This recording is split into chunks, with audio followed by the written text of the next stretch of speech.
Assalamualaikum warahmatullahi wabarakatuh. Urang neraskeun deui kana hanca ngalogat matan kitab Sapinah Bahasa Sunda nyata bagian ke-13 pangharaman pikeun jalma anu junub sareng pangharaman pikeun jalma anu haid. Bismillahirrahmanirrahim. La haula wala quwata illa billahil aliyyil adim. Allahumma shalli ala sayidina Muhammadin wa ala ali sayidina Muhammad. Rabbi shrahli sadri wa yassir li amri wahlul 'uqdatam min lisani yafqahu qawli. Ya Fatahu ya Alim, ya Fatahu ya Alim, ya Fatahu ya Alim. Wala mu'allif hadal kitab rahimahullah wa nafa'ana bi ulumihim amin amin ya Allah ya rabbal alamin. Bismillahirrahmanirrahim. Wa yahrumu jeung haram alal junubi ka anu junub naon sitatu asya'a genep pirang-pirang perkara.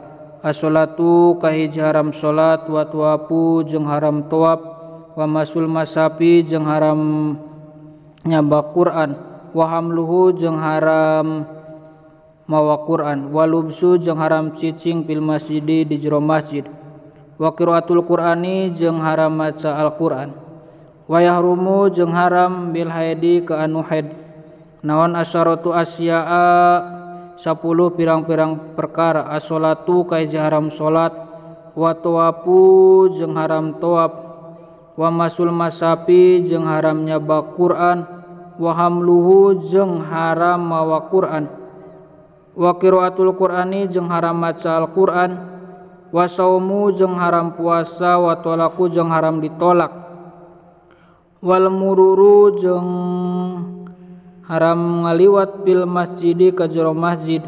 In khofat lamun mami karempan talwisahu kana urat aretna getih, wal istimna'u jeung haram dialap suka bima ku perkara baina surati anu aya di antara nabujal warukbati jeung tuur.